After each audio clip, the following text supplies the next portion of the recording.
Chaque semaine dans la matinale de France 2, la chroniqueuse Julie Poirier parcourt la France pour mettre en lumière l'histoire et les initiatives de citoyens. Rencontre avec la journaliste et électron libre du programme.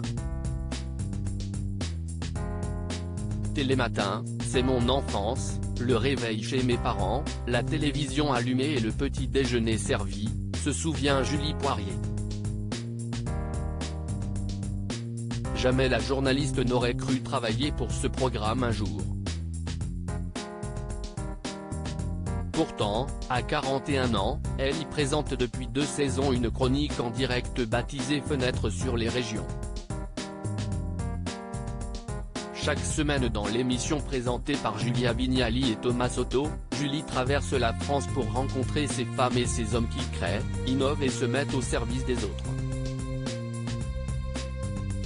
De quoi réjouir cet assoiffé de terrain.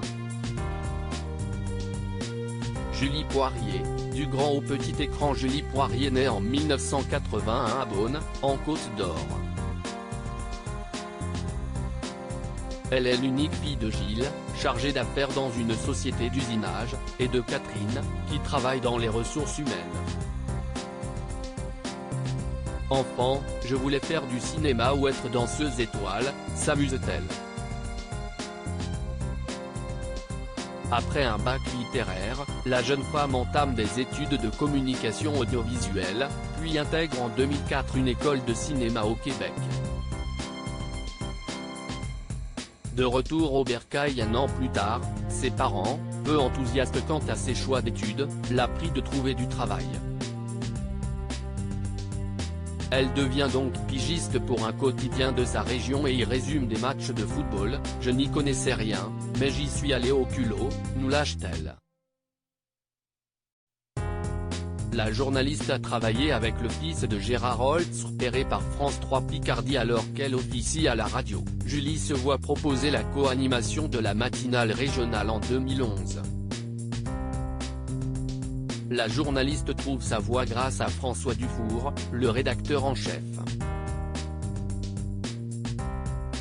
Il a parié sur moi et m'a construite, raconte-t-elle. C'est à cette époque que la jeune femme rencontre Julien Holtz, consultant digital, grâce à un collègue de la chaîne.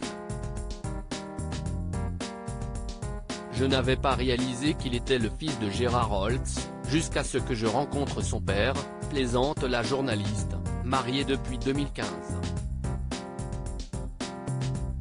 La grande aventure de Télématin sur France 2. Après 6 saisons à la tête de Picardie Matin, Julie quitte l'émission pour rejoindre le siège de France Télévisions à Paris et participer au développement de France Info.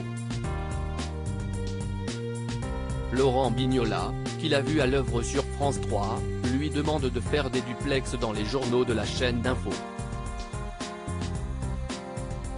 Un exercice qu'elle réitère dans ceux de Télématin.